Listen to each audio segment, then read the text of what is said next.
La phase écrite de l'examen du baccalauréat session de juin 2024 a démarré sur toute l'étendue du territoire national depuis ce lundi 17 juin 2024. Dans le département du littoral, le préfet Alain Rounlar, le maire de Cotonou, Luc Seton-Yatrokbo, en présence de la directrice départementale des enseignements secondaires techniques et de la formation professionnelle, Sénanfleur Godjo, ont donné le coup d'envoi au CEG Segbea de Cotonou. Avant le lancement des épreuves, les autorités préfectorales et municipales ont adressé un message d'encouragement aux candidats, les invitant à faire preuve de sérénité et à rester concentrés face aux épreuves.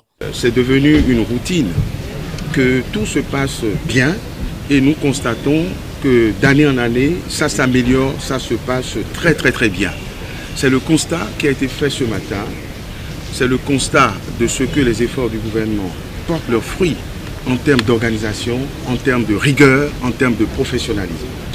C'est après le coup d'envoi, je voudrais me réjouir de la bonne organisation de cet examen. Tout s'est très bien passé et on a été heureux de le constater.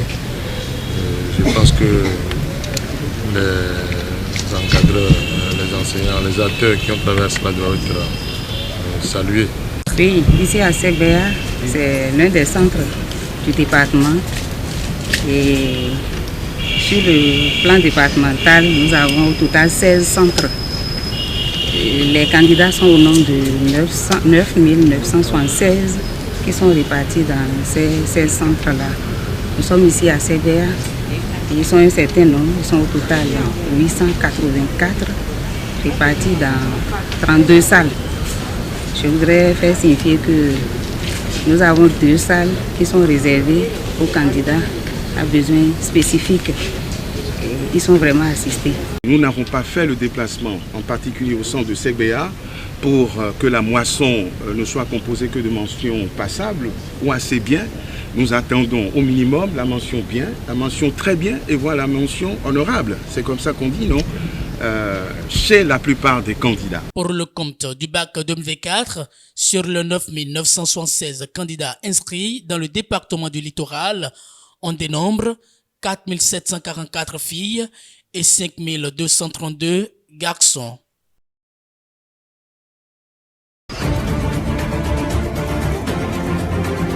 Nous notons principalement la route Ouinkri-Bobert-Diawere, qui est une belle infrastructure routière. Nous notons également beaucoup d'actions dans le secteur social. Nous voyons bien que les projets agricoles et d'élevage ont également impacté la commune, puisque aujourd'hui il y a une colonie de près de 70 pisciculteurs qui existent dans la commune et qui font de la production piscicole. Quand je viens dans la commune, les gens me dérangeaient par rapport à tout ce que le gouvernement fait. Comme nous sommes là, ils ont apprécié la démarche. La préoccupation de la population de Ouinkri, c'est surtout les routes, les voies. Le stade omnisport, les marchés modernes qui sont en cours de réalisation dans les autres communes. La transhumance où les plants sur pied se détruisaient par les animaux, mais aujourd'hui on n'y assiste plus et grâce à ces interdictions faites par le gouvernement. Sur le plan social, ce qui m'a plus marqué, c'est la réalisation du projet H. Les cartes H ont été distribuées et ça dit à la population sans qu'ils ne s'en rendent compte que avec cette carte, quand ils vont aux soins, c'est la gratuité totale. Et les gens dorment avec ces cartes pendant que les enfants souffrent. Vous voyez, aujourd'hui que cela a été mis au clair, je crois que même là où je suis assis, des gens ont commencé par dire, mais moi j'en ai ça à la maison, pourtant je ne l'utilise pas. Globalement, partout où nous sommes passés, il n'y a pas une note d'insatisfaction liée à quoi que ce soit techniquement pour ce qui nous concerne au niveau de la population. Vraiment, les populations sur ces mobilisations, écoute attentive, intervention, témoignage sincèrement, un peu partout, c'est ce que nous avons noté. Et ça, c'est une note très encourageante. Ça montre que les populations jouent bien leur rôle. Et elles suivent également les mots d'ordre. Elles participent à l'œuvre de développement. En dehors de cela, Vous êtes d'accord également avec moi que d'une commune à l'autre, nous avons globalement des points de similitude et nous avons des points spécifiques à chaque commune. Pour ce qui est global au niveau des collines, nous n'allons pas nous fatiguer de le rappeler. Le problème d'eau est revenu massivement, mais avec une bonne reconnaissance de d'où nous sommes venus. Nous sommes venus de très loin. Il y en a où certaines localités ont reçu des actions assez importantes. Il y en a que d'autres attendent de voir la suite des actions initiées. D'autres encore attendent qu'on initie des actions à leur niveau. Et vous savez que par exemple, en dehors des problèmes d'eau, l'énergie a été également un point particulier que ces populations ont retracé. Après l'énergie, elles n'ont pas manqué de partager avec nous les difficultés dans le secteur de l'agriculture, les producteurs, leurs difficultés. Et ce qui est caractéristique de ces différentes communes, c'est les prix. Les prix là, comment nous allons supplier le président pour qu'il accepte une petite hausse de prix pour leur permettre de revoir un peu leur marge, donc de bénéfices. Et partout, ça a été comme ça. C'est vrai, c'est difficile. Progressivement, nous allons mettre et les convaincre autour de cela. Dès que nous n'avons pas un tissu industriel assez fourni et que nous commençons par faire les premiers pas, il faut renforcer cela pour la question de chômage des jeunes. Désormais, nous sommes encore davantage sensibilisés. On était déjà convaincus que le retour de ces biens est d'une importance capitale pour notre culture, pour notre âme, l'âme de notre pays. Parce que c'est des biens d'une valeur inestimable. Je pars vraiment satisfait de tout ce que nous avons eu comme information, de tout l'attelage juridique qui existe, qui ne favorise pas toujours cette restitution, mais nous restons convaincus qu'avec le dialogue et avec des actions politiques fortes, faites de diplomatie et de diplomatie parlementaire, nous arriverons à bout de ce problème et qu'un jour, les biens culturels de l'Afrique seront restitués en grande partie. Nous repartons vraiment satisfaits de la qualité des échanges, satisfaits du débat, satisfaits de la courtoisie qui a régné, parce que là nous sommes venus à l'école du Bénin, à l'école du Parlement béninois, à l'école du peuple béninois, dans le processus de restitution des biens spoliés pendant la colonisation. Nous voulons dire que ces moments de partage d'expérience ne sont pas encore d'expérience, sont pour nous des occasions pour nous préparer, parce que la Côte d'Ivoire attend aussi le retour de son tambour battant qui a été annoncé depuis 2023. Donc nous nous préparons. C'est pourquoi nous avons suivi avec beaucoup d'intention, beaucoup d'intérêt tout ce qui a été fait ici au Bénin, pour qu'à notre niveau, au retour donc, sur du pays, nous puissions donc ici nous mettre sur la République du Bénin pour que ce processus soit effectif chez nous. Je voulais encore saluer tous les experts béninois qui nous ont vraiment nourris l'esprit, qui ont enrichi notre savoir, du point de vue de la diplomatie qui a régné jusqu'au retour, du point de vue donc ici des différents ministères techniques et bien des experts qui ont contribué à ce processus. Grâce à ce séminaire, il faut dire d'abord que nous avons appris. Nous avons appris de nos collègues parlementaires du Bénin, nous avons appris de l'expérience du gouvernement béninois par rapport à ce problème de restitution en fait, des biens culturels spoliés pendant la colonisation. Mais aussi, nous avons pu partager avec eux notre pensée vue du Sénégal, parce que lors de la restitution des 26 biens culturels, nous aussi, nous avions eu un bien qui nous a été restitué. Il s'agit exactement du sabre du vénéré El Hadj Omar Foutiyou Tall qui a fait le djihad au niveau de l'Afrique de l'Ouest. Donc, c'est des événements historiques. Nous avons besoin de ces objets-là, nous avons besoin de ces sujets-là, comme on dit, parce que c'est une partie de notre histoire. Le souci d'éviter à la population de tomber dans les travers des promoteurs indélicats qui s'installent dans nos contrées reculées, offrant des services financiers attrayants à l'instar du phénomène ICC Service qui a appauvri nos populations en 2010, a conduit l'autorité de tutelle, c'est-à-dire le ministre en charge des Finances, à mettre en place ce creuset d'échange d'informations sur le secteur de la microfinance appelé Réseau national des maires chargé d'assurer une sensibilisation permanente et étendue à toutes les couches sociales. À l'étape de Djougou, nous avons parlé aux élus locaux, leaders d'opinion. Nous avons attiré leurs responsabilités sur la lutte contre le phénomène. Une responsabilité qui se déroule en 3 volets. La vigilance, parce que c'est eux les maîtres de terre, donc ils doivent pouvoir être vigilants par rapport à toute nouvelle structure, toute nouvelle initiative qui se déroule dans leur localité. Ensuite, la dénonciation, surtout la remontée d'informations vers les structures compétentes, le ministère des Finances à travers l'agence, la police nationale. Et nous avons enfin souhaité qu'ils puissent renforcer également la sensibilisation. C'est une chance pour nous, leaders religieux, de participer à cette rencontre qui nous permet d'avoir l'information. Et deuxième chose, de savoir désormais ce que nous pouvons faire pour aider nos populations, aider nos fidèles à profiter des produits que le gouvernement leur offre et aussi d'être vigilants par rapport à ce qui se passe et savoir les bonnes conduites à tenir dans le domaine des systèmes financiers pour éviter des crises et des chocs. Dans nos différents services, on ne va pas manquer de faire de la sensibilisation. Pourquoi? Parce qu'on n'est pas là seulement pour la répression, on est là aussi pour sensibiliser, orienter beaucoup de missions pour la police. Donc, à chaque étape que l'occasion se présentera, nous n'allons pas manquer de sensibiliser la population.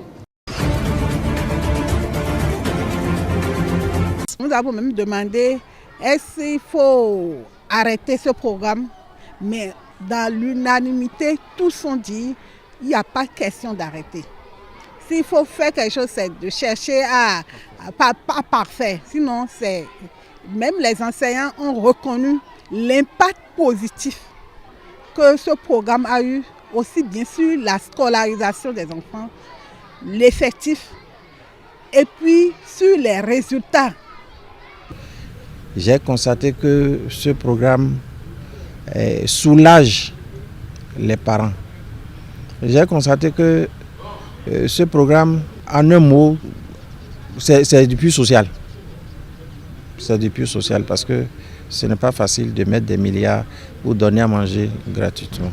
Je dois l'avouer que nous avons compris beaucoup de choses et on sait véritablement que ce projet nommé PROCAS est la bienvenue. C'est un programme intégrateur qui nous permet de régler à la fois les problèmes de mobilité rurale, les problèmes d'accès universel à l'eau potable, des problèmes liés à l'hygiène, en ce qui concerne les toilettes, et les lave-mains. Ça maintient les enfants, ça maintient. Et le taux de scolarisation est élevé.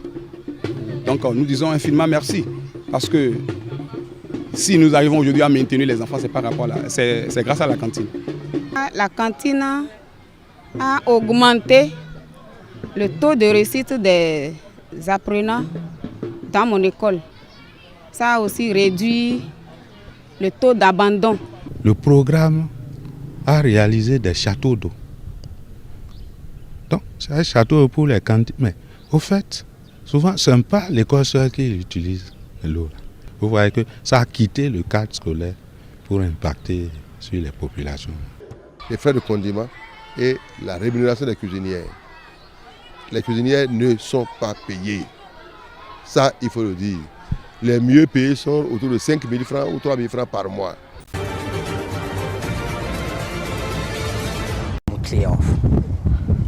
La police zimbabwéenne a procédé dimanche à l'arrestation de Jameson Timba. Cet opposant est le responsable de l'aile de la coalition des citoyens pour le changement proche de Nelson Chamisa. Le porte-parole de la police zimbabwéenne a confirmé l'information tout en soulignant que 70 autres personnes ont été interpellées dans la foulée. Ces arrestations font suite à l'organisation d'un rassemblement interdit devant le domicile de Jameson Timba. Les manifestants sont aussi accusés d'avoir résisté pendant leur interpellation, provoquant des heurts avec les forces de l'ordre. La coalition des citoyens pour le changement, principal parti d'opposition au Zimbabwe, est divisée depuis en deux factions rivales.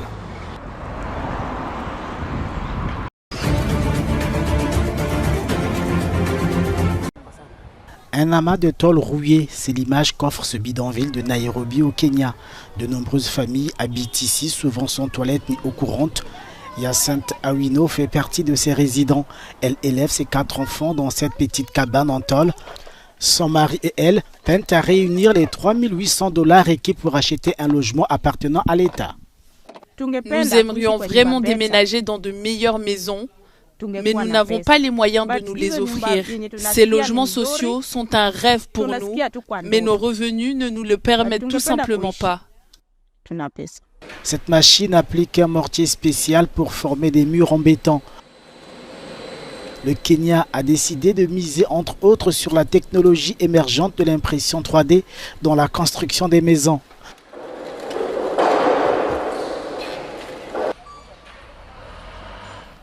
Une entreprise a utilisé cette technologie pour construire une maison témoin à Nairobi et 10 autres dans le comté côtier de Kilifi.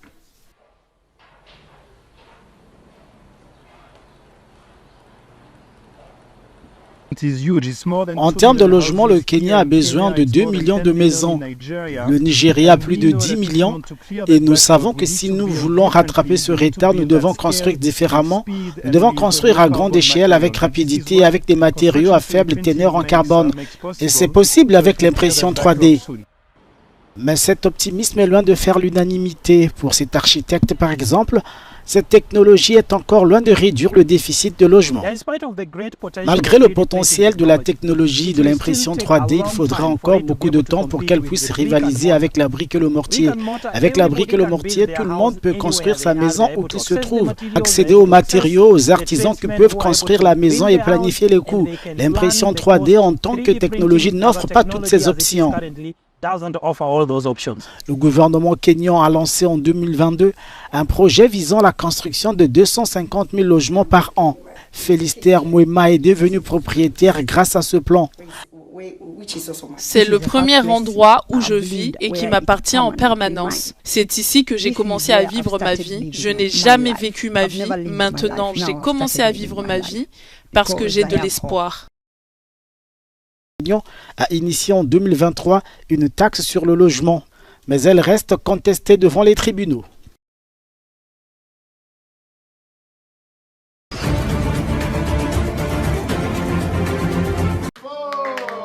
La Tanzanie se dote de son premier centre d'opération d'urgence.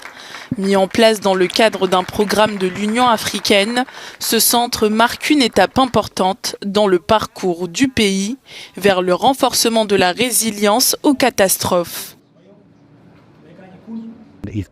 Ça va vraiment aider la Tanzanie à anticiper les informations sur les différents types de catastrophes, comme les inondations ou encore la sécheresse. C'est très important pour nous de pouvoir planifier des stratégies de prévention. Mais dans le cas où une catastrophe se produit, nous pouvons récupérer et fournir des informations pour aider les personnes touchées à refaire leur vie. Pour préparer au mieux le pays au risque de catastrophe, le centre s'efforcera de combiner des données en temps réel sur les risques actuels et émergents avec des données sur les drames passés afin de publier des prévisions et des bulletins utiles.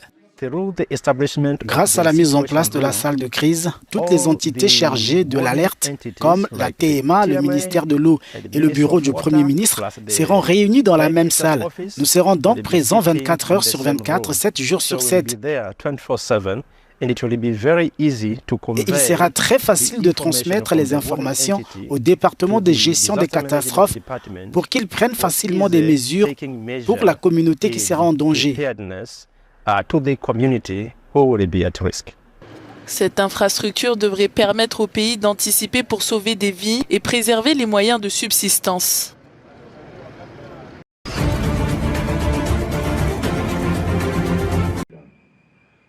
Un moment de recueil pour le défunt vice-président Solos Chilima. Après sa mort dans un crash d'avion la semaine dernière, Solos Chilima est enterré ce lundi à Nche, sa ville natale. Au stade national, des dizaines de milliers de Malawites ont assisté à une cérémonie funéraire pour lui rendre hommage alors que la journée a été déclarée fériée au Malawi. Élu vice-président en 2014, Solos Chilima, 51 ans, était un homme politique très populaire. Son accident d'avion a coûté la vie à 8 autres personnes. L'appareil n'a pu atterrir à cause du mauvais temps avant de disparaître des radars. Le président malawite, Lazarus Chakwera, a promis d'enquêter sur les causes du drame et a sollicité l'aide de gouvernements étrangers pour mener l'enquête. Un nouveau gouvernement de coalition qui ne fait pas l'unanimité. En Afrique du Sud, l'ancien président Jacob Zuma s'est montré très critique envers l'alliance formée entre son ancien parti, l'ANC, et le deuxième plus grand parti du pays, l'Alliance démocratique. Même s'il n'apporte pas de preuves, Jacob Zuma dénonce des fraudes importantes.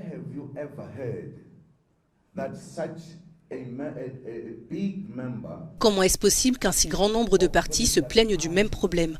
Il ne s'agit pas d'un seul parti qui déclare avoir été spolié, pas seulement le MK, mais plusieurs autres partis. Cela n'est pas anodin. Nous voulons que ce problème soit analysé par la justice.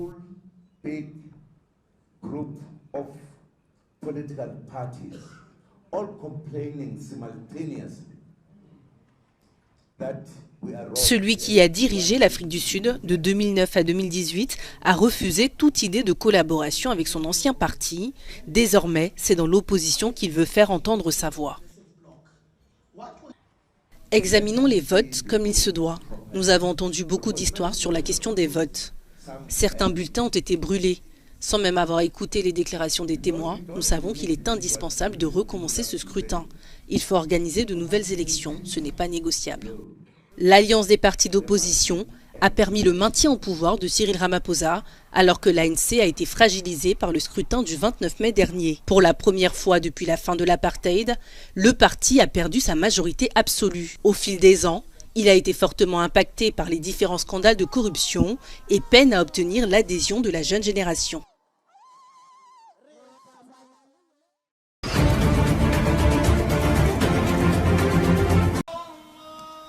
Ces fidèles musulmans jettent des cailloux pour symboliser la lapidation du diable.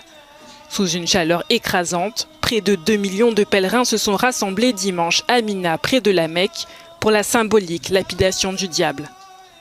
Ce rituel marque les derniers jours du Hajj, un pèlerinage annuel faisant partie d'un des 5 piliers de l'islam que tout musulman doit accomplir au moins une fois dans sa vie, s'il en a les moyens. Le Hajj de cette année a vu une participation record après les restrictions dues à la pandémie de Covid-19. Les autorités saoudiennes ont mis en place des mesures pour assurer la sécurité des pèlerins. Néanmoins, la chaleur a particulièrement éprouvé les pèlerins avec des températures dépassant les 40 degrés. Selon les autorités, au moins 22 personnes ont perdu la vie. Les fidèles répéteront ce rituel dans les prochains jours avant de faire les dernières rotations autour de l'Aqaba, marquant ainsi la fin du Hajj.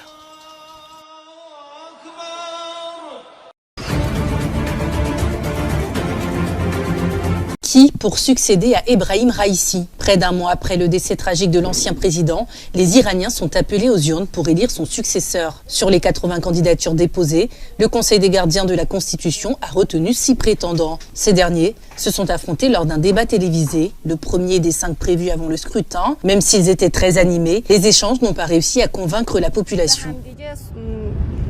Au lieu de se rejeter la faute, de s'accuser ou de défier les autres, les candidats devraient énoncer clairement leurs projets et permettre au peuple d'examiner ces projets et de prendre la décision finale. Ces échanges étaient portés sur les propositions et les plans des candidats pour l'économie iranienne. Les candidats ont également discuté de l'inflation, du déficit budgétaire et des moyens de lutter contre la corruption. Aucun candidat n'a présenté de plan détaillé. Ils se sont surtout contentés de polémiquer sur les propos des uns et des autres. L'élection du 28 juin 2024 intervient à un moment où les tensions entre l'Iran et l'Occident s'intensifient en raison de l'évolution du programme nucléaire de Téhéran, du soutien du pays à la Russie dans la guerre qu'il oppose à l'Ukraine, sans oublier ses mesures de répression de grande ampleur contre ses dissidents.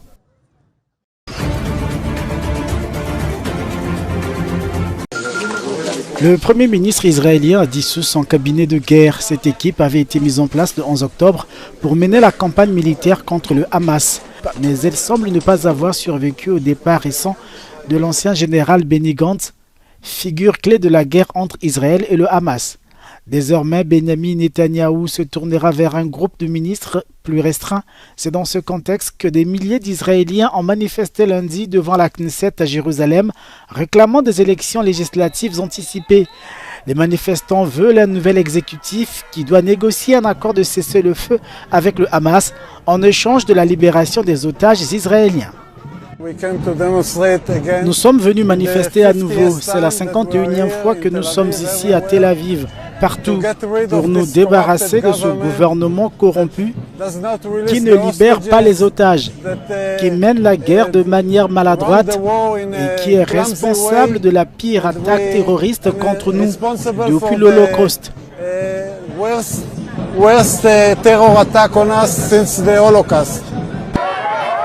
Pour les manifestants, l'actuel chef du gouvernement est sous la coupe des ultranationalistes de son gouvernement, opposé au cessez-le-feu.